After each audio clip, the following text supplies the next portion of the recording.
प्रणाम सिंसे। शुरू करें। थैंक यू सिंसे। पृष्ठ संख्या 721 उत्तरकांडे षट्चत्वारिंशः सर्गः। षट्चत्वारिंशः सर्गः। लक्ष्मण का सीता को रथ पर बिठाकर उन्हें वन में छोड़ने के लिए ले जाना और गंगा जी के तट पर पहुंचना। तदनंतर जब रात बीती और सवेरा हुआ तब लक्ष्मण ने मन ही मन दुखी हो सूखे मुख से सुमंत्र से कहा, सारथे, एक उत्तम रथ में शीघ्रगामी घोड़ों को जोतो और उस रथ में सीता जी के लिए सुंदर आसन बिछा दो।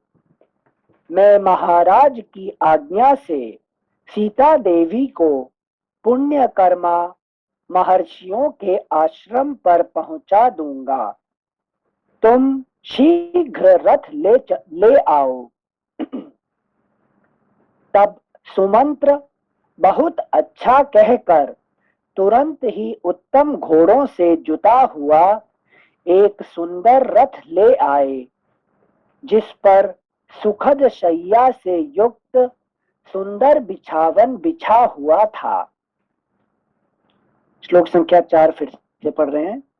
तब सुमंत्र बहुत अच्छा कहकर तुरंत ही उत्तम घोड़ों से जुता हुआ एक सुंदर रथ ले आए, जिस पर सुखद शैया से युक्त सुंदर बिछावन बिछा हुआ था। उसे लाकर वे मित्रों का मान बढ़ाने वाले सुमित्रा कुमार से बोले, प्रभो, यह रथ आ गया, अब जो कुछ करना हो कीजिए। सुमंत्र के ऐसा कहने पर नरश्रेष्ठ लक्ष्मण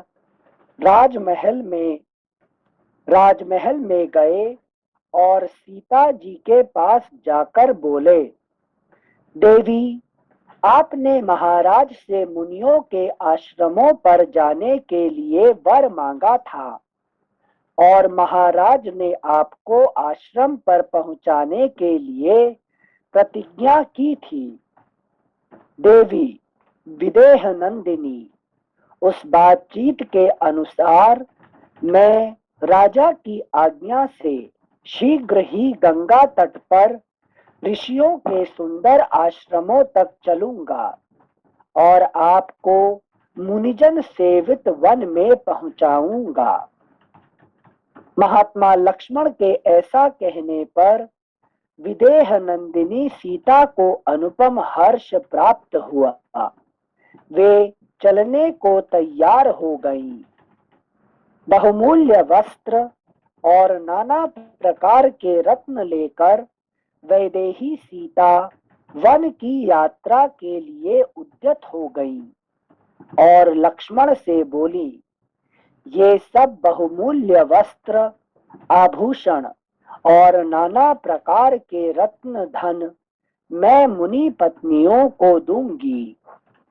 लक्ष्मण ने बहुत अच्छा कहकर मिथिलेश कुमारी सीता को रथ पर चढ़ाया और श्री रघुनाथ जी की आज्ञा को ध्यान में रखते हुए उस तेज घोड़ों वाले रथ पर चढ़कर वे वन की ओर चल दिए।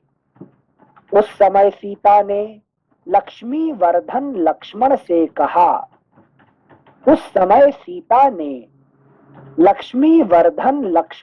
कहा, रघुनंदन, मुझे बहुत से अपशकुन दिखाई देते हैं। आज मेरी दाईं आंख फड़कती है और मेरे शरीर में कंप हो रहा है। सुमित्रा कुमार, मैं अपने हृदय को अस्वस्थ सा देख रही हूँ। मन में बड़ी उत्कंठा हो रही है और मेरी अधीरता पराकाष्ठा को पहुंची हुई है। विशाल लोचन लक्ष्मण, मुझे पृथ्वी सूनी सी ही दिखाई देती है। भ्रातृवत्सल, तुम्हारे भाई कुशल से रहें। वीर, मेरी सब सासुएं समान रूप से सानंद रहें। नगर और जनपद में भी समस्त प्राणी सकुशल रहें। अगला पृष्ठ संख्या 722। ऐसा कहती हुई सीता ने हाथ जोड़कर देवताओं से प्रार्थना की। सीता की बात सुनकर लक्ष्मण ने सिर झुकाकर उन्हें प्रणाम किया और ऊपर से प्रसन्न हो मुरझाए हुए हृदय से कहा, सबका कल्याण हो। तदनंतर गोमती के तट पर पहुंचकर एक आश्रम में उन सब ने रात बिताई। फिर प्रातः काल उठकर सुमित्रा कुमार ने सारथी से कहा, सारथे, जल्दी रथ जोतो। आज मैं भागीरथी के जल को उसी प्रकार सिर पर धारण करूंगा जैसे भगवान शंकर ने अपने तेज से उसे मस्तक पर धारण किया था। सारथी ने मन के समान वेगशाली चारों घोड़ों को टहलाकर रथ में जोता। सारथी ने मन के समान वेगशाली चारों घोड़ों को टहलाकर रथ में जोता और विदेह नंदिनी सीता से हाथ जोड़कर कहा, देवी, रथ पर आरूढ़ होइए। सूत के कहने से देवी सीता उस उत्तम रथ पर सवार हुई। इस प्रकार सुमित्रा कुमार लक्ष्मण और बुद्धिमान सुमंत्र के साथ विशाल लोचना सीता देवी पापनाशिनी गंगा के तट पर जा पहुंची।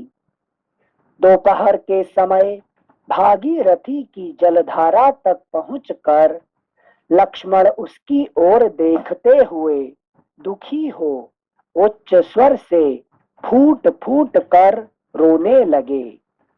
लक्ष्मण को शोक से आतुर देख धर्मज्ञा सीता अत्यंत चिंतित हो उनसे बोली, लक्ष्मण, यह क्या, तुम रोते क्यों हो?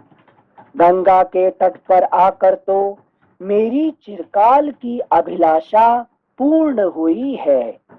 इस हर्ष के समय तुम रोकर मुझे दुखी क्यों करते हो? पुरुष प्रवर श्री राम के पास तो तुम सदा ही रहते हो।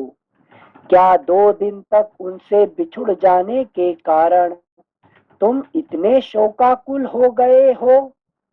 लक्ष्मण, श्री राम तो मुझे भी अपने प्राणों से बढ़कर प्रिय हैं, परंतु मैं तो इस प्रकार शोक नहीं कर रही हूं। तुम ऐसे नादान ना बनो। मुझे गंगा के उस पार ले चलो और तपस्वी मुनियों के दर्शन कराओ। मैं उन्हें वस्त्र और आभूषण दूंगी। तत्पश्चात उन महर्षियों का यथा योग्य अभिवादन करके वहां एक रात ठहर कर हम पुनः अयोध्यापुरी को लौट चलेंगे। मेरा मन भी सिंह के समान वक्षस्थल, कृश उदर और कमल के समान नेत्र वाले श्री राम को, जो मन को रमाने वालों में सबसे श्रेष्ठ हैं, श्री राम को जो मन को रमाने वालों में सबसे श्रेष्ठ हैं, देखने के लिए उतावला हो रहा है। सीता जी का यह वचन सुनकर शत्रु वीरों का संहार करने वाले लक्ष्मण ने अपनी दोनों सुंदर आंखें पोंछ ली और नाविकों को बुलाया। उन मल्लाहों ने हाथ जोड़कर कहा, प्रभो, यह नाव तैयार है। लक्ष्मण गंगा जी को पार करने के लिए सीता जी के साथ उस सुंदर नौका पर बैठे और बड़ी सावधानी के साथ उन्होंने सीता जी को गंगा जी के उस पार पहुंचाया और बड़ी सावधानी के साथ उन्होंने सीता को गंगा जी के उस पार पहुंचाया। इस प्रकार श्री वाल्मीकि निर्मित आर्ष रामायण आदि काव्य के उत्तर कांड में 46वां सर्ग पूरा हुआ। अगला पृष्ठ संख्या 723, अध्याय सप्तचत्वारिंशः सर्गः।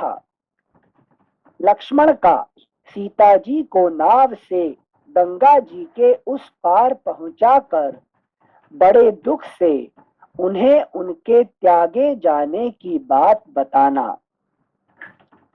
मल्लाहों की वह नाव विस्तृत और सुसज्जित थी।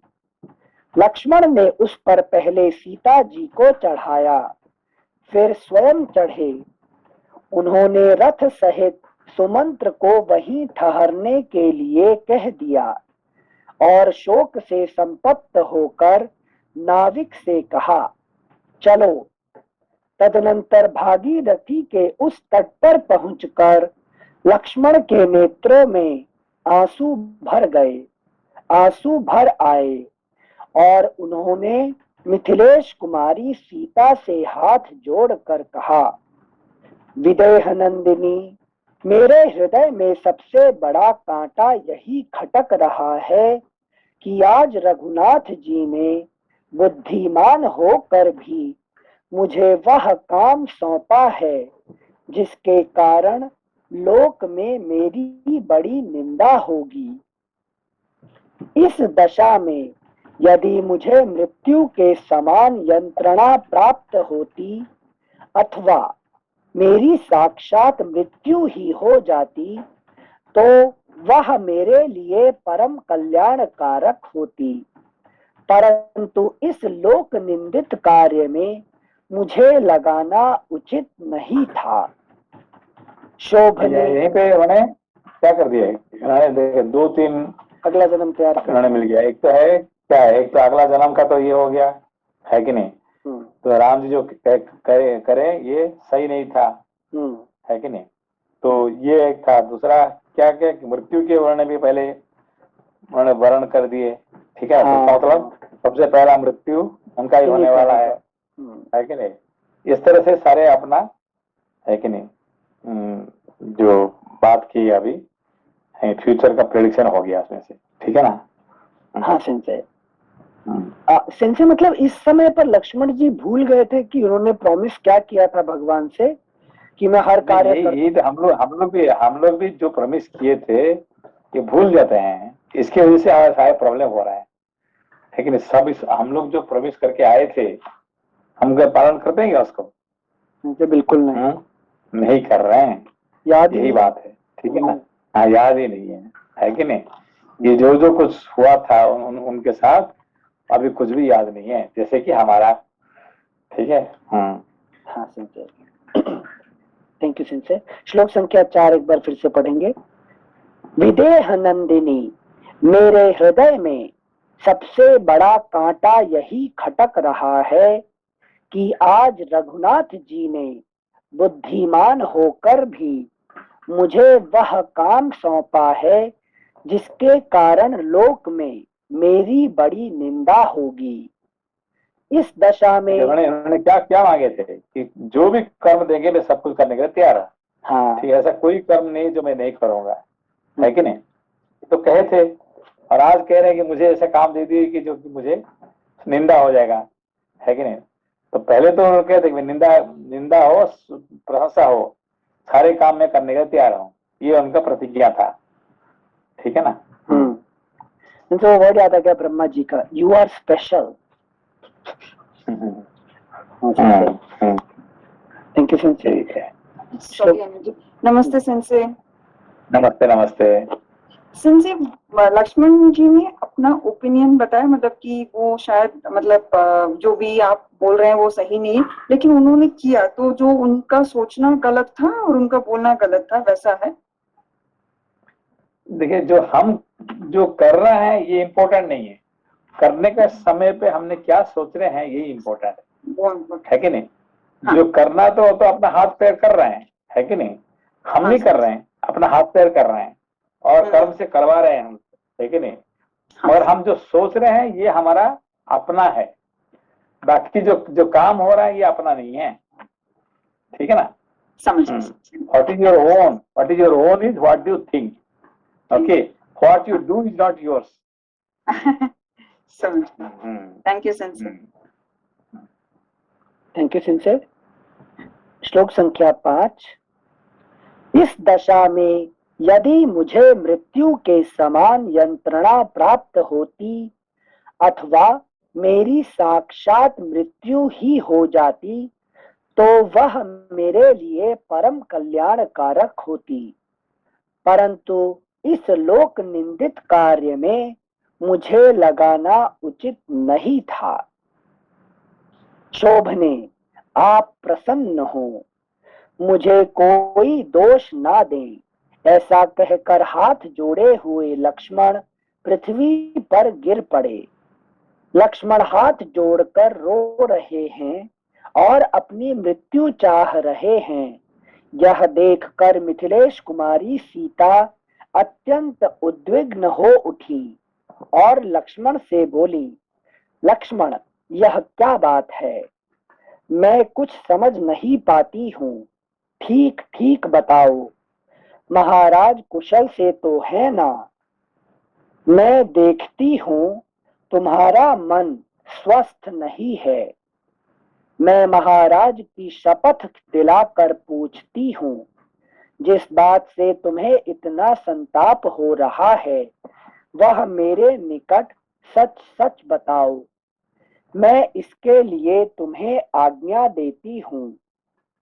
विदेह नंदिनी के इस प्रकार प्रेरित करने पर लक्ष्मण दुखी मन से नीचे मुंह किए अश्रु गदगद कंठ द्वारा इस प्रकार बोले, जनक नंदिनी, नगर और जनपद में आपके विषय में जो अत्यंत भयंकर अपवाद फैला हुआ है उसे राजसभा में सुनकर श्री रघुनाथ जी का हृदय संतप्त हो उठा और वे मुझसे सब बातें बताकर महल में चले गए।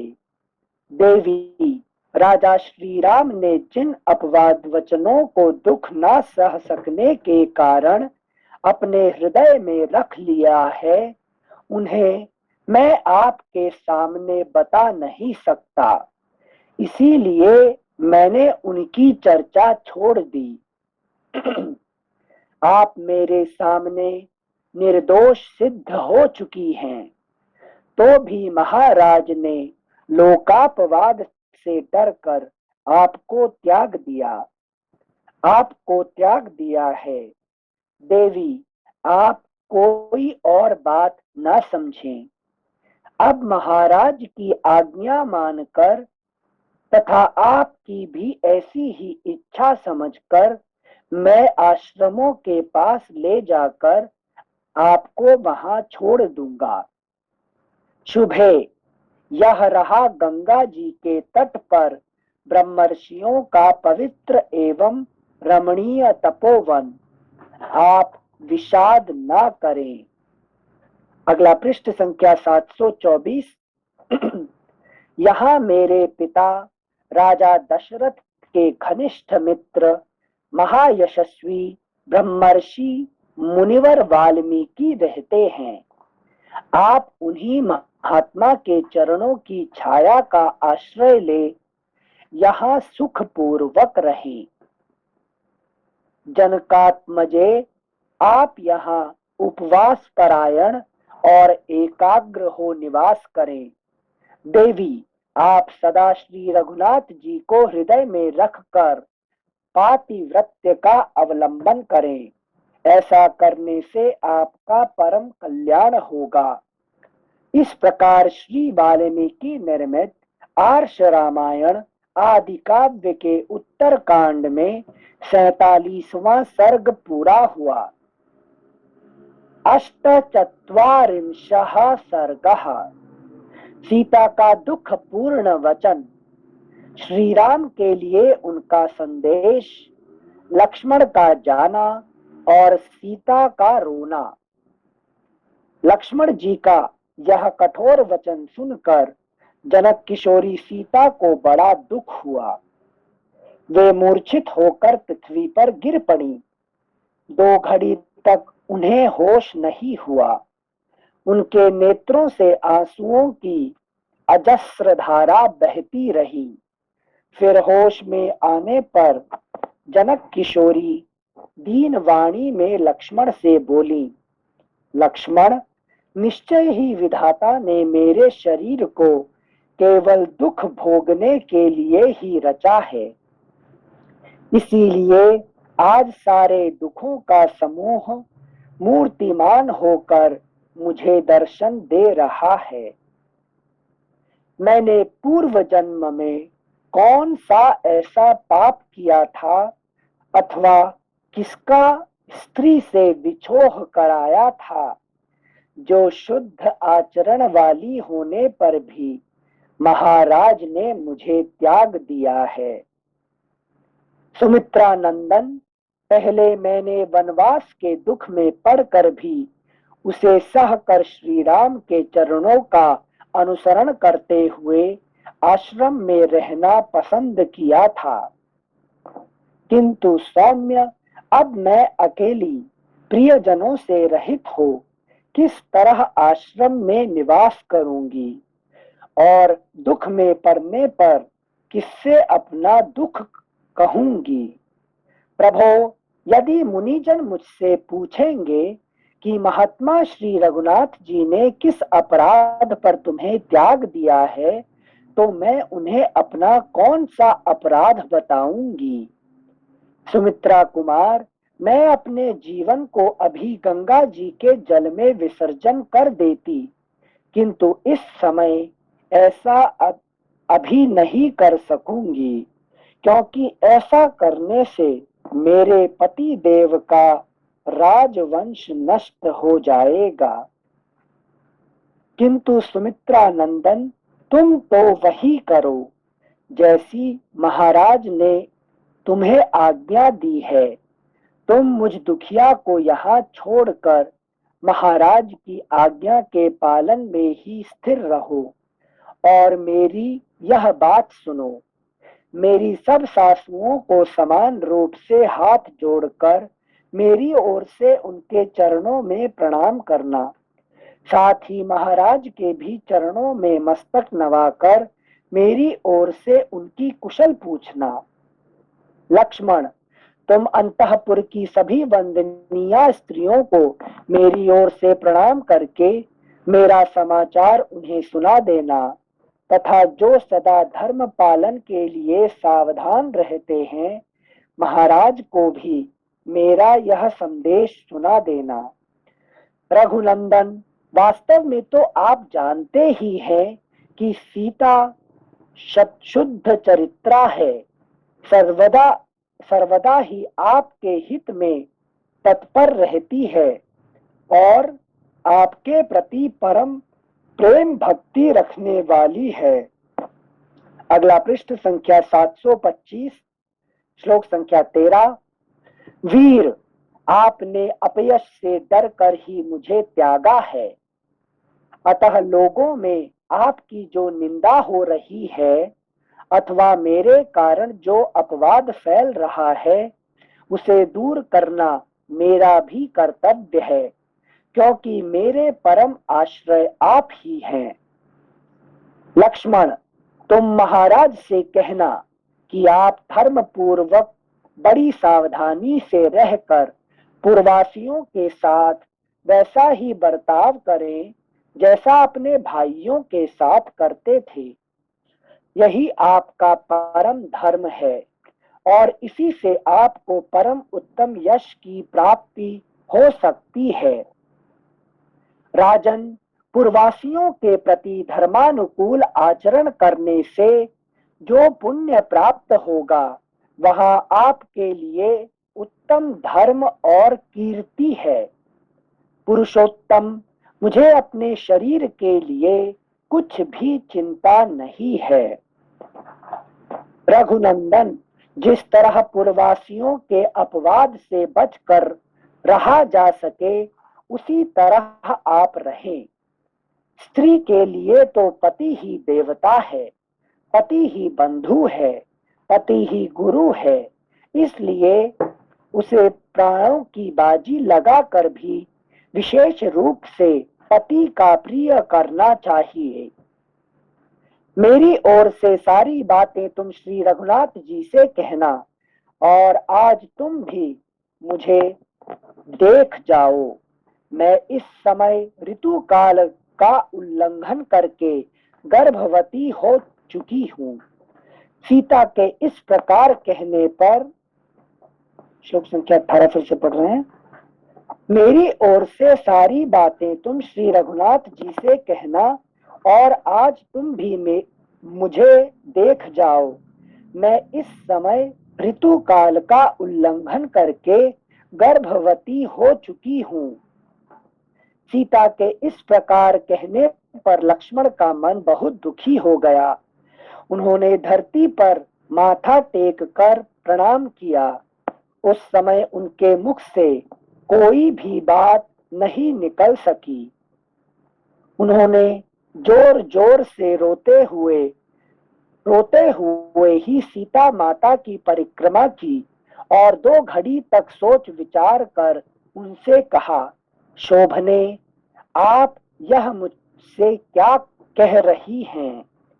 निष्पाप पतिव्रते, मैंने पहले भी आपका संपूर्ण रूप कभी नहीं देखा है, केवल आपके चरणों के ही दर्शन किए हैं। फिर आज यहाँ वन के भीतर श्री रामचंद्र जी की अनुपस्थिति में मैं आपकी ओर कैसे देख सकता हूँ? यह कहकर उन्होंने सीता जी को पुनः प्रणाम किया और फिर वे नाव पर चढ़ गए। नाव पर चढ़कर उन्होंने मल्लाह को उसे चलाने की आज्ञा दी। अनिल सर, 1 मिनट है सिंसे, ये जो 16 नंबर में ये 16 नंबर था, 18 नंबर पे बोल रहे हैं कि लक्ष्मण को पता था कि सीता जी माँ बनने वाले हैं। पता नहीं था, इसीलिए वो कह रहे हैं ना कि देखो तुम तो देख लो, मैं एक्चुअली गर्भवती हूँ। हाँ, तो पता नहीं, मेरे प्रश्न से है कि शायद मैंने गलत रिलेट कर दिया, मतलब कि अब तक जो मैं स्टोरी में देखा था तो लगता है कि किसी को पता नहीं था। जब वन में जाने के बाद वाल्मीकि मुनि के आश्रम में वो गर्भवती हुई, बट ये नहीं है, लक्ष्मण को पहले ही पता है, उन्होंने बता के गए हैं उसको। लक्ष्मण को पता नहीं था, किसी को पता नहीं है, सिर्फ राम को पता है और किसी को पता नहीं था। ओहो, ओके। अब वो कह रही है, अपने मुख से कह रही है लक्ष्मण को। अच्छा, ठीक है ना। थैंक यू सिंसे। श्लोक संख्या 22। यह कहकर उन्होंने सीता जी को पुनः प्रणाम किया और फिर वे नाव पर चढ़ गए। नाव पर चढ़कर उन्होंने मल्लाह को उसे चलाने की आज्ञा दी। शोक के भार से दबे हुए लक्ष्मण गंगा जी के उत्तरी तट पर पहुंचकर दुख के कारण अचेत से हो गए और उसी अवस्था में जल्दी से रथ पर चढ़ गए। सीता गंगा जी के दूसरे तट पर अनाथ की तरह रोती हुई धरती पर लौट रही थी। लक्ष्मण बार बार मुंह घुमाकर उनकी ओर देखते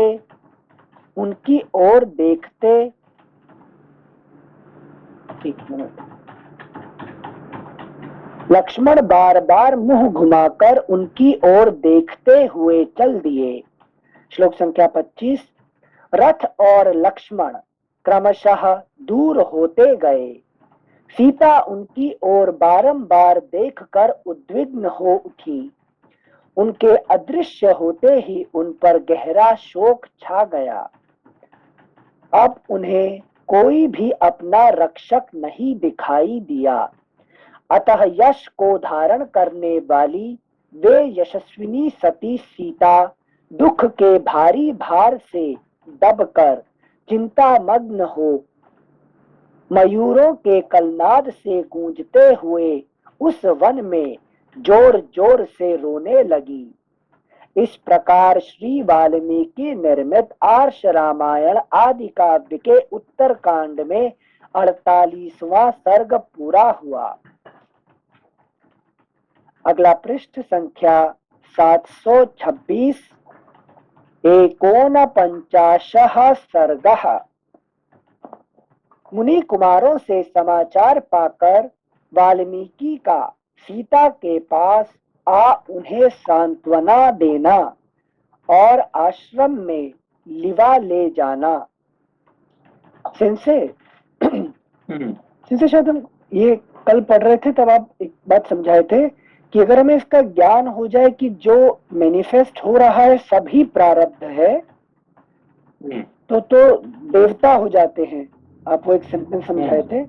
यहाँ पर जब वाल्मीकि के मुंह से वो जो क्रौंच का जो श्लोक निकला, नारद जी आए, ब्रह्मा जी आए, राम जी का कैरेक्टर चूज हुआ, उस टाइम ये सब क्या प्रारब्ध लिखा जा चुका था कि सीता जी वापस आएंगी? तो ये सारा चीज ऑलरेडी स्टोरी लिख जा चुकी थी, आज प्रारब्ध या ये सब घटित हो रहा है? ये सब दैव का, ये इसको कहते हैं, दैव कहते हैं, इसको प्रारब्ध कहते हैं, है कि नहीं? ये पहले से निश्चित हो चुका था, ठीक है ना? अच्छा। हाँ, मगर उस समय पे उनको ज्ञान नहीं था। अच्छा। वाल्मीकि जी को फिर ब्रह्मा जी का आगमन और नारद जी का आगमन से उनको सारे पता चला, ठीक है ना? फिर उसके बाद उनको ब्रह्म ज्ञान पूरा हो जाता है उसके बाद, ठीक है ना? तो अब उनको पता हो गया कि आज वो आने वाली है, ये पता है उनको, है कि नहीं? आज उनको पता है, किसको? वाल्मीकि जी को, आज जो है सीता जी आ रही है। अच्छा, ठीक है ना? हाँ, ओके। तो आज उनका इंतजार कर रहे हैं वहां पे, ठीक है ना? अंडरस्टूड। सेंसे मतलब जैसे मूवी बनाते हैं तो उसमें डायरेक्टर पूरा स्टोरी लाइन अप कर देता है, फिर कैरेक्टर की चॉइस होती है। तो यहाँ पर मतलब ये जो लीला करने के लिए जो संवरण होता है, ये देवताओं के लिए ही वैलिड है या मनुष्य का इंडिविजुअल? जैसे आई टुक बर्थ, तो सबकी बर्थ में प्री डेस्टाइन, जो डेस्टिनी बोलते हैं, ये पूरा लिखा है ऑलरेडी शुरू से आखिरी तक।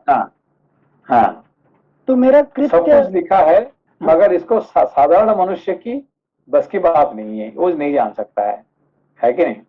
अभी देखिए यहाँ पे कितने कैरेक्टर है कि नहीं? एक है सीता जी, एक है लक्ष्मण जी, तीसरा है राम जी। कौन? नहीं, राम जी नहीं है, यहाँ पे सुमंत्र है, ठीक है ना? अच्छा। हाँ, 3 है। हाँ। ये तीनों में इसको कुछ नहीं हो रहा है। किसको? सुमंत्र को। हाँ, कुछ नहीं हो रहा है। हाँ, तो चुपचाप वो दोनों रो रहे हैं, मगर वो उसको कुछ भी इमोशन नहीं है, बिल्कुल नहीं है, ठीक है ना? क्यों इमोशन नहीं है उसको? क्योंकि मंत्र का पावर है उनके पास। हाँ, वो जानता है सारे, है कि ये सब होने वाला है, ये सब ये है कि उसके लिए कुछ नई बात नहीं है। आगे जो होने वाला है सब वो मंत्र पढ़ा हुआ है ऑलरेडी। अच्छा, ठीक है ना? अच्छा। इसीलिए जहां, मगर अपने आप नहीं बोलेगा, जो जरूरत पड़ेगा तो कोई पूछेगा तो बोलेगा, है कि नहीं? वो अपने आप कभी मुंह नहीं खोलेगा, ठीक है ना? इस सुमंत्र का पावर ही है, ठीक है ना? तो उसका कोई दुख नहीं है कि नहीं? और हो रहा है क्या? वो नहीं हो रहा है। जैसे लक्ष्मण जी जब बोले ना, अच्छा एक काम करो, घोड़े ले आओ, जल्दी से घोड़े ले आओ, ले आएंगे। पूछा भी नहीं क्यों लेके आए, क्यों सीता को? अब बैठा दो, बैठ देगा, जा रहे हैं, चलो। अब जो वापस आए, पूछा क्या भाई सीता जी कहाँ गई? कुछ नहीं। कहाँ छोड़ के आ गए, क्यों छोड़ के आ गए, पूछा क्या? कुछ नहीं पूछा, है कि नहीं? चलो, हाँ, चल रहे हैं अभी, है कि नहीं? सर नमस्कार। सर नमस्कार। सर लक्ष्मण जी जब पूछेंगे तब बताएंगे वो उनको ना कि क्या नाम क्या है, क्या? हाँ, जब लक्ष्मण जी पूछेंगे तब जब राम जी पूछेंगे, लक्ष्मण जी पूछेंगे, दशरथ पूछेंगे, तब ये बताएंगे, अपना सारे कहानी बताएंगे, नहीं तो अपने आप नहीं बताएंगे। अपने आप नहीं बताएंगे। जी थैंक यू भैया। ठीक है, थैंक यू सिंसे। पृष्ठ संख्या 726 एकोनपंचाशः सर्गः। मुनि कुमारों से समाचार पाकर वाल्मीकि का सीता के पास आ उन्हें सांत्वना देना और आश्रम में लिवा ले जाना। जहाँ सीता रो रही थी वहां से थोड़ी ही दूर पर ऋषियों के कुछ बालक थे। वे उन्हें रोते देख अपने आश्रम की ओर दौड़े, जहाँ उग्र तपस्या में मन लगाने वाले भगवान वाल्मीकि मुनि विराजमान थे। उन सब मुनि कुमारों ने महर्षि के चरणों में अभिवादन करके उनसे सीता जी के रोने का समाचार उनसे सीता जी के रोने का समाचार सुनाया। उनको सीता जी के रोने का समाचार सुनाया। वे बोले, एक एक का कैरेक्टर का उसका रिएक्शन देखिए, कि जो हो रहे हैं उसके साथ साथ अभी बच्चों का देखिए रिएक्शन क्या है कि नहीं। एक तो सुमंत्र का रिएक्शन देखा, लक्ष्मण जी का रिएक्शन देखा, सीता जी का रिएक्शन देखा, अब ये बच्चों का रिएक्शन देखिए, फिर देखिए वाल्मीकि मुनि का कैसे रिएक्शन। ठीक है, सबका अपना अपना रिएक्शन यहाँ पे देखने से आपको जानते कि कहाँ तक पहुंचे ये। ठीक है ना। अच्छा अब बच्चों का देखिए, क्यों बच्चों का मुंह से क्या निकलता है। अच्छा समझे, कहाँ तक पहुंचे मतलब लेवल कहाँ तक पहुंचा उनका। हाँ, तो ये जो हम एक सिचुएशन जो होता है ना, हाँ, सबके लिए। अभी एक अर्थक्वेक हुआ है, अर्थक्वेक हुआ है कि नहीं, जो क्या कहते हैं, वो अर्थक्वेक के साथ सभी ने कैसे कैसे रिएक्शन किए, उससे पता चलता है कि उसका लेवल कहाँ तक है। ठीक है ना। अच्छा एक बम फूटा, बम फूटने के बाद सबका रिएक्शन कैसे होता है। ठीक है ना। हाँ हाँ हाँ, थैंक यू सिंसे। श्लोक संख्या 1 फिर से पढ़ रहे हैं। जहाँ सीता रो रही थी वहां से थोड़ी ही दूर पर ऋषियों के कुछ बालक थे।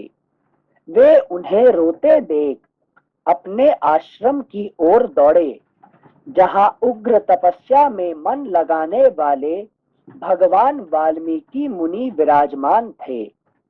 श्लोक संख्या 2।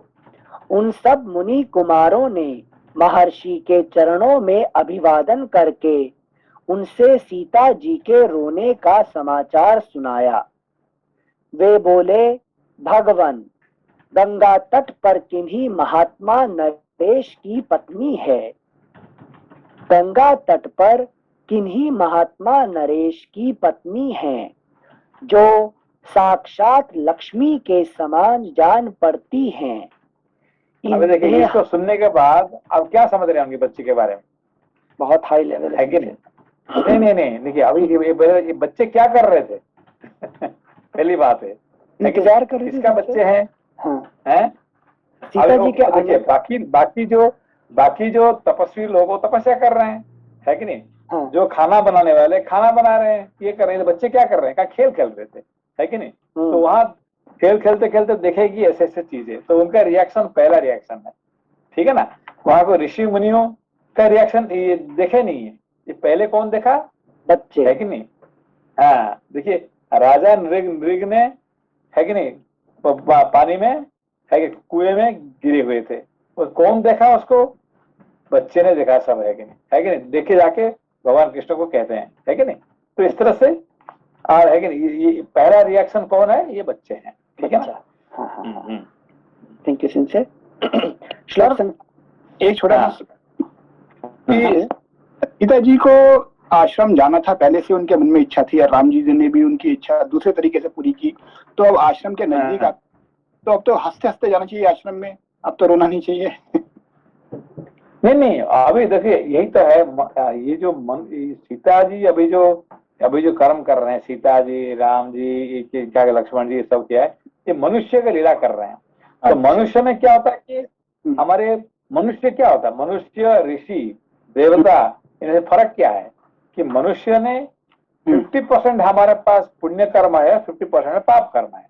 इससे मनुष्य जन्म होता है, ठीक है ना। तो मनुष्य में क्या, हम आधा खुशी से रहते हैं और आधा दुखी रहते हैं, है कि नहीं। हमको लटरी लग गया तो हमको पहले क्या होगा, खुशी हो जाएगा, अरे क्या लटरी मिल गया, लटरी लग गया। फिर आधे घंटे के बाद क्या होगा, दुखी हो जाएगा, अरे लटरी लग गया तो सारे लोग आ जाएंगे लेने के लिए, तो गवर्नमेंट को पता चल जाएगा, तो टैक्स में चला जाएगा, ये दुखी हो जाएगा। फिर थोड़ी होगा, अच्छा अच्छा जो भी हुआ उससे ऐसे करेंगे। तो आधा खुशी और आधा जो दुख है कि नहीं, ये मनुष्य का साधारण बात है, ठीक है ना, है कि नहीं। एक ऐसा की सीता जी की लीला है ये। हाँ, सीता जी का लीला क्या है कि पहले खुश, चलो यार मुझे चांस मिल गया ऋषियों के दर्शन करने के लिए, मुझे इसीलिए उन्होंने कपड़ा फपड़ा सारा इकट्ठे की, लेकिन मैं इनको दूंगा, ऋषि पत्नियों को दूंगा, ये सब है कि ये करके तैयार होगी। फिर जो ऐसे सिचुएशन आ रहे, अब ये तो दर्शन तो मिल जाए ऋषियों का, मेरा पति चले जाएगा, मुझे क्या बात है, मेरा देश चला जाएगा, मेरा राज्य चला जाएगा, मेरा सब कुछ चला जाएगा, और क्या फायदा है मेरा, है कि नहीं। तो फिर यहाँ पे दुख आ गया। फिर कल सुबह उठेगी, फिर जब वेद का मंत्र सुनेगी, अच्छा फिर खुश हो जाएगी, है कि फिर दुखी हो जाएगी, है कि नहीं। हाँ, thank you Anil ji, thank you sensei. श्लोक संख्या 3। वे बोले, भगवन, गंगा तट पर किन्हीं महात्मा नरेश की पत्नी हैं, जो साक्षात लक्ष्मी के समान जान पड़ती हैं। इन्हें हम लोगों ने पहले कभी नहीं देखा था। वे मोह के कारण विकृत मुख होकर रो रही हैं। वे मोह के कारण विकृत मुख होकर रो रही हैं। अभी देखो, हर शब्द उन्होंने जो शब्द निकाल रहे हैं बच्चे ने, अब इस बच्चों का देखिएगा, पहले उनको पता चल गया कि ये कोई ऋषि पत्नी नहीं है, ये कौन सा कोई राजा का पत्नी है, कोई रानी है कि नहीं, वो ये है। तो उनका वर्णन देखिए, ठीक है ना। थैंक यू सिंसे। श्लोक संख्या 4। भगवान, आप स्वयं चलकर अच्छी तरह देख लें, वे आकाश से उतरी हुई किसी देवी सी दिखाई देती हैं। प्रभो, गंगा जी के तट पर जो वे कोई श्रेष्ठ सुंदरी स्त्री बैठी हैं, बहुत दुखी हैं। हमने अपनी आंखों से देखा है, वे बड़े जोर जोर से रोती हैं और गहरे शोक में डूबी हुई हैं। वे दुख और शोक भोगने के योग्य नहीं हैं, अकेली हैं, दीन हैं और अनाथ की तरह बिलख रही हैं। देखिए उनका क्या, एक तरह से एक वर्णन देखा है उन्होंने, क्या देवी पहले की रानी है, कोई राजा का पत्नी है, फिर लगती कि कोई स्वर्ग से आई होगी, है कि नहीं, कोई साधारण नहीं है। फिर वो सुंदरी है मगर दुखी है, सुंदरी होते हुए भी उनका जो रोने के टाइम पे जो ये होता है वो अलग भावना होता है। ऐसे कैसे वर्णन कर रहे हैं बच्चे, है कि नहीं। बहुत इंटरेस्टिंग है ये। हाँ, थैंक यू सिंसे। श्लोक संख्या 6। हमारी समझ में ये मानवीय स्त्री नहीं है, आपको इनका सत्कार करना चाहिए। इस आश्रम इनको समझ में आ गया, बच्चों को समझ में आ गया ये मानवीय नहीं है, ये साक्षात है कि नहीं, इस स्वर्ग से ही देवी आई है कि नहीं। हाँ, सिंसे गुरु को ऑर्डर कर रहे हैं, आपको इनका सत्कार करना चाहिए। हाँ सिंसे। इस आश्रम से थोड़ी ही दूर पर होने के कारण ये वास्तव में आपकी शरण में आई हैं। ठीक है ना, मतलब यहाँ आई उसका मतलब आपकी शरण में आई है कि नहीं। इनको पता चल गया। हाँ, संजय जी बताइए, यहाँ पर जैसे कोई दीन दुखिया ऋषि के करीब आ जाए और उनकी जान में पहुंच जाए, तो उसके बाद तिरस्कार नहीं कर सकते ना, उनका मॉरल ड्यूटी, धर्म ड्यूटी सब बन जाता है। हाँ, इसको क्या कहते हैं, आश्रम। आश्रम मतलब क्या है, सबको आश्रय देने के जो जगह होता है उसका आश्रम कहते हैं, है कि नहीं। आश्रम किसको कहते हैं, सबको जो भी यहाँ आते हैं, कोई भी प्राणी आता है उसका आश्रय देने योग्य है, ठीक है ना, इसलिए आश्रम। ओके, थैंक यू सिंसे। श्लोक संख्या 6 एक बार फिर से पढ़ रहे हैं। हमारी समझ में ये मानवीय स्त्री नहीं है, आपको इनका सत्कार करना चाहिए। इस आश्रम से थोड़ी ही दूर पर होने के कारण ये वास्तव में आपकी शरण में आई हैं। भगवान, ये बात उनका कोई दूसरा कोई बड़े तपस्वी ऐसा नहीं कह सकते हैं, क्योंकि गुरु जी को ऐसा आदेश नहीं दे सकते हैं, और बच्चे दे सकते हैं। है कि नहीं? समझ तो हाँ, ये देखिए, ये बात क्या दूसरा कोई कह सकते हैं? नहीं कह सकते, बड़े नहीं कह सकते। है कि नहीं? है कि नहीं? हम उनके लिए क्या कर सकते हैं? आप आदेश दीजिए। यहाँ पे बच्चे कह रहे आप जाइए, मिलिए, आप उनको ये करिए। है कि नहीं? शुद्ध चित्त पूरा। Interesting topic. हाँ संजय, हाँ, थैंक यू संजय। श्लोक संख्या 7। संजय, यहाँ जो बच्चे हम बालक उसमें बोल रहे हैं, क्या बाल्यावस्था के हिसाब से बोल रहे हैं या शुद्ध चित्त के हिसाब से बोल रहे हैं? नहीं, यहाँ पे देखिए, आपको समझना चाहिए, हाँ, ये बालक है, मगर बाकी लोगों का बालक से थोड़ा फर्क है। क्या फर्क है? ये ऋषि मुनियों का बालक है कि नहीं? वहां पैदा हुए हैं, यहाँ वेद पाठ कर रहे हैं, तो एक तरह से उनका चित्त शुद्ध हो चुका है कि नहीं? हाँ। तो ये यहाँ पे मैं इसलिए कह रहा हूँ कि यहाँ पे दूसरे बालक से ये बालक में फर्क है, क्योंकि यहाँ पैदा कहाँ हुए हैं, कहाँ उन्होंने उनका अपना जिंदगी जी रहे हैं, है कि नहीं? क्या कर रहे हैं, किसके साथ उसका, है कि नहीं? ये सब यहाँ पे आपको ये क्या कह रही है, जो बात में है, you have to understand all this things. ठीक है? Thank you Sanjay, thank you. इसलिए सीता जी लेके आई है अपना पुत्र जन्म देने के लिए यहाँ। ठीक है। यहीं से अलग कुछ पैदा होंगे, तो फिर कैसे बच्चे होंगे, है कि नहीं? जैसे भरत मुनि, ये भरत, राजा भरत कहाँ पैदा हुए थे? जंगल में। वहां पे उनका योग्य था। ठीक है ना? Thank you Sanjay. श्लोक संख्या 7। भगवान, ये साध्वी देवी अपने लिए कोई रक्षक ढूंढ रही हैं, अतः आप इनकी रक्षा करें। उन मुनि कुमारों की यह बात सुनकर धर्मज्ञ महर्षि ने बुद्धि से निश्चित करके असली बात को जान लिया, क्योंकि उन्हें तपस्या द्वारा दिव्य दृष्टि प्राप्त थी। जानकर वे उस स्थान पर दौड़े हुए आए जहां मिथिलेश कुमारी सीता विराजमान थी। उन परम बुद्धिमान महर्षि को जाते देख उनके शिष्य भी उनके साथ हो लिए। कुछ पैदल चलकर वे महामती महर्षि सुंदर अर्घ्य लिए गंगा तटवर्ती उस स्थान पर आए। वहां आकर उन्होंने श्री रघुनाथ जी की प्रिय पत्नी सीता को अनाथ की सी दशा में देखा। शोक के भार से पीड़ित हुई सीता को अपने तेज से आह्लादित सी करते हुए मुनिवर वाल्मीकि मधुर वाणी में बोले, पतिव्रते, तुम राजा दशरथ की पुत्र वधू, महाराज श्री राम की प्यारी पटरानी और मिथिला के राजा जनक की पुत्री हो। तुम्हारा स्वागत है। जब तुम यहाँ आ रही थी तभी अपनी धर्म समाधि के द्वारा मुझे इसका पता लग गया था। वो सब जानता था, लेकिन जब वहां से निकले तब तो मुझे पता था यहाँ आने वाले हैं। ठीक है ना? Thank you Sanjay. जब तुम यहाँ, अभी तो सब पता था, तो क्या कर रहे थे तब तक? वेट क्यों कर रहे थे कि बच्चे आके बताएंगे? क्यों कर रहे थे?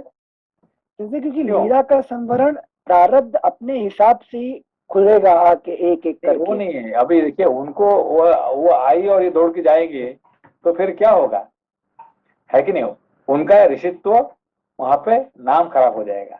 इसीलिए वो उनको चाहिए था कुछ, है कि नहीं? आदि भौतिक ये था। ये बच्चों को पूरा कर दिए। ठीक है ना?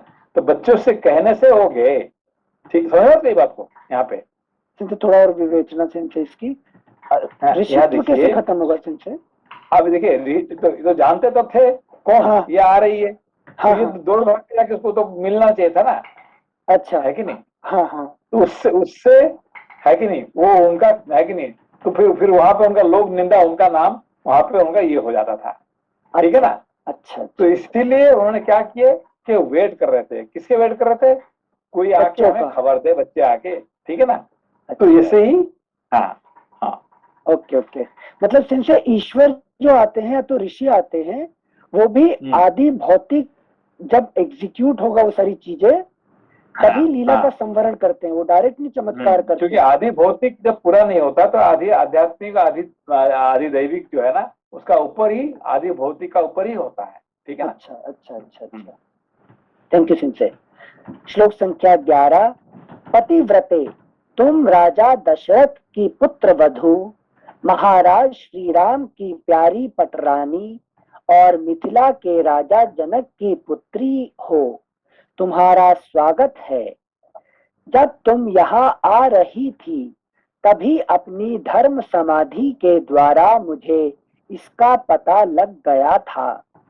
तुम्हारे परित्याग का जो सारा कारण है उसे मैंने अपने मन से ही जान लिया है। महाभागे, तुम्हारा सारा वृत्तांत मैंने ठीक ठीक जान लिया है। त्रिलोकी में जो कुछ हो रहा है वह सब मुझे विदित है। सीते, मैं तपस्या द्वारा प्राप्त हुई दिव्य दृष्टि से जानता हूँ कि तुम निष्पाप हो। अतः विदेह नंदिनी, अब निश्चिंत हो जाओ। इस समय तुम मेरे पास हो। बेटी, मेरे आश्रम के पास ही कुछ तापसी स्त्रियां रहती हैं। अगला पृष्ठ संख्या 727। मेरे आश्रम के पास ही कुछ तापसी स्त्रियां रहती हैं जो तपस्या में संलग्न हैं। वे अपनी बच्ची के समान सदा तुम्हारा पालन करेंगी। अगला श्लोक, श्लोक संख्या 16। यह मेरा दिया हुआ अर्घ्य ग्रहण करो और निश्चिंत एवं निर्भय हो जाओ। अपने ही घर में आ गई हो ऐसा समझकर विषाद ना करो। महर्षि का यह अत्यंत अद्भुत भाषण सुनकर सीता ने उनके चरणों में मस्तक झुकाकर प्रणाम किया और हाथ जोड़कर कहा, जो आज्ञा। तब मुनि आगे आगे चले और सीता हाथ जोड़े उनके पीछे हो ली। विदेह नंदिनी के साथ महर्षि को आते देख मुनि पत्नियां उनके पास आई और बड़ी प्रसन्नता के साथ इस प्रकार बोली, मुनि श्रेष्ठ, आपका स्वागत है। बहुत दिनों के बाद यहाँ आपका शुभागमन हुआ है। हम सभी आपका अभिवादन करती हैं। बताइए, हम आपकी क्या सेवा करें। उनका यह वचन सुनकर वाल्मीकि जी बोले, ये परम बुद्धिमान राजा श्री राम की धर्म पत्नी सीता यहाँ आई हैं। सती सीता राजा दशरथ की पुत्र वधू और जनक की पुत्री हैं। निष्पाप होने पर भी पति ने इनका परित्याग कर दिया है, अतः मुझे ही इनका सदा लालन पालन करना है। अतः आप सब लोग इन पर अत्यंत स्नेह दृष्टि रखें। मेरे कहने से तथा अपने ही गौरव से भी ये आपकी विशेष आदरणीया हैं। इस प्रकार बारंबार सीता को मुनि पत्नियों के हाथ में सौंपकर महायशस्वी एवं महातपस्वी वाल्मीकि जी शिष्यों के साथ फिर अपने आश्रम पर लौट आए। इस प्रकार श्री वाल्मीकि निर्मित आर्ष रामायण आदि काव्य के उत्तर कांड में 49वां सर्ग पूरा हुआ। अगला अध्याय 50 सर्गः। लक्ष्मण और सुमंत्र की बातचीत। मिथिलेश कुमारी सीता का मुनि के आश्रम में प्रवेश हो गया। यह देखकर लक्ष्मण मन ही मन बहुत दुखी हुए। उन्हें घोर संताप हुआ। उस समय महातेजस्वी लक्ष्मण मंत्रणा में सहायता देने वाले सारथी सुमंत्र से बोले, सूत देखो तो सही, श्री राम को अभी से सीता जी के विरह जनित संताप का कष्ट भोगना पड़ रहा है। भला श्री रघुनाथ जी को इससे बढ़कर दुख क्या होगा कि उन्हें अपनी पवित्र आचरण वाली धर्म पत्नी जनक किशोरी सीता का परित्याग करना पड़ा।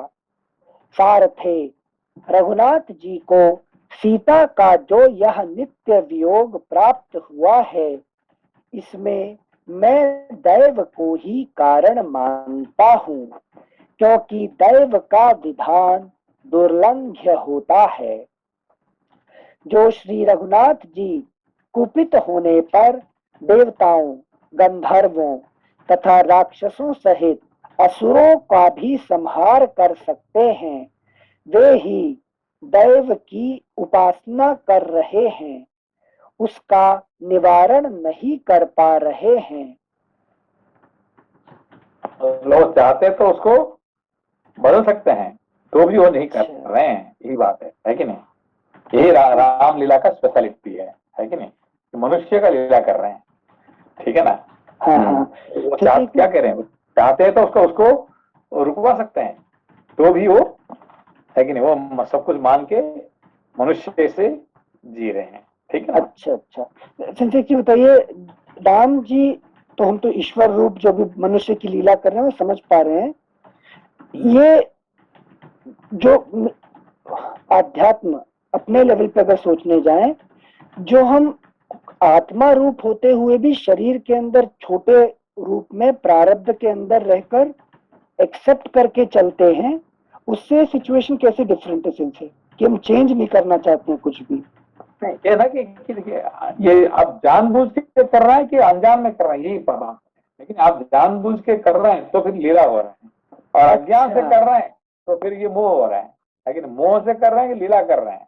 ओके। लेकिन इसलिए हम कहते हैं राम लीला, कृष्ण लीला, मगर हम मोह है कि नहीं, अनिल लीला नहीं करना, अनिल लीला। थैंक यू सिंसे। श्लोक संख्या 5 एक बार फिर से पढ़ रहे हैं। जो श्री रघुनाथ जी कुपित होने पर देवताओं, गंधर्वों तथा राक्षसों सहित असुरों का भी संहार कर सकते हैं, वे ही दैव की उपासना कर रहे हैं, उसका निवारण नहीं कर पा रहे हैं। अगला पृष्ठ संख्या 728। पहले श्री रामचंद्र जी को पिता के कहने से 14 वर्षों तक विशाल एवं निर्जन दंडक वन में रहना पड़ा है। अब उससे भी बढ़कर दुख की बात यह हुई कि उन्हें सीता जी को निर्वासित करना पड़ा। परंतु पूर्ववासियों की बात सुनकर ऐसा कर बैठना मुझे अत्यंत निर्दयता पूर्ण कर्म जान पड़ता है। सूत, सीता जी के विषय में अन्यायपूर्ण बात कहने वाले इन पूर्ववासियों के कारण ऐसे कीर्ति नाशक कर्म में प्रवृत्त होकर श्री रामचंद्र जी ने किस धर्म राशि का उपार्जन कर लिया है। लक्ष्मण की कही हुई इन अनेक प्रकार की बातों को सुनकर बुद्धिमान सुमंत्र ने श्रद्धा पूर्वक ये वचन कहे। सुमित्रानंदन, मिथिलेश कुमारी सीता के विषय में आपको संतप्त नहीं होना चाहिए। लक्ष्मण, क्या बोले उन्होंने? ये देखिए यहाँ पे क्या बोले उन्होंने, है कि नहीं, कि उन्होंने तुम धैर्य रखो, तुम इतने ये मत हो, उत्तेजित मत हो। उत्तेजित मत हो, ठीक है ना? यहाँ पे सुमंत्र का मंत्र देखिए, ठीक है ना? हाँ, थैंक यू सिंसे। श्लोक संख्या 10। सुमित्रा नंदन, मिथिलेश कुमारी सीता के विषय में आपको संतप्त नहीं होना चाहिए। लक्ष्मण, यह बात सुमंत्र है, इसीलिए उसका नाम सुमंत्र। इतने सारे कुछ हो गया तो हाँ। उसका मन में कुछ भी दर्द नहीं हुआ है, ठीक है ना।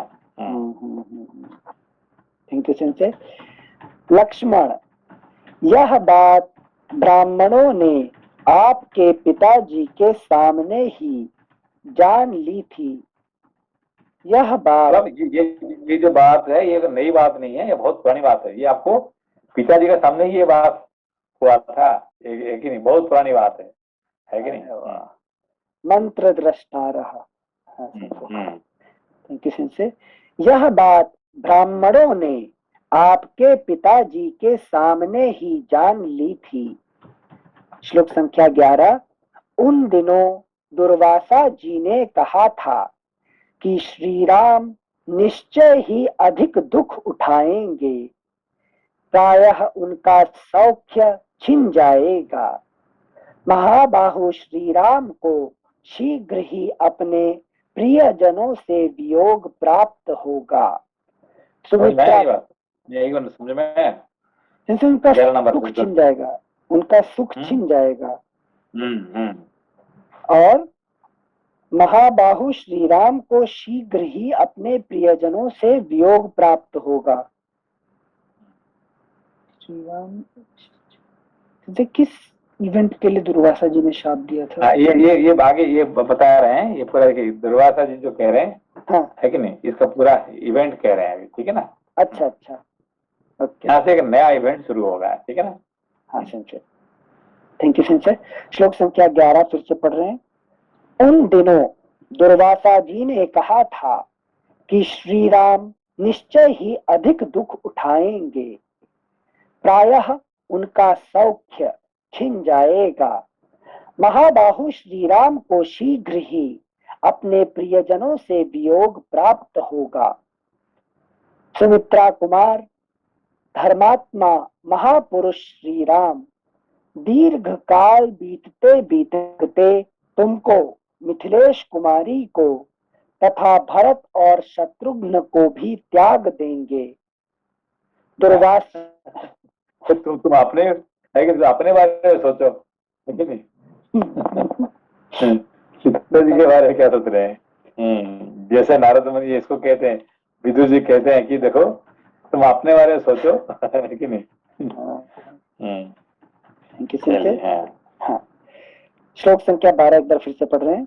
सुमित्रा कुमार, धर्मात्मा महापुरुष श्री राम दीर्घ काल बीतते बीतते तुमको, मिथिलेश कुमारी को तथा भरत और शत्रुघ्न को भी त्याग देंगे।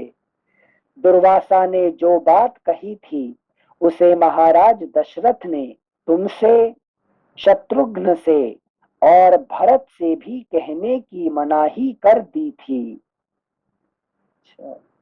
नरश्रेष्ठ, दुर्वासा मुनि ने बहुत बड़े जन समुदाय के समीप मेरे समक्ष तथा महर्षि वशिष्ठ के निकट वह बात कही थी।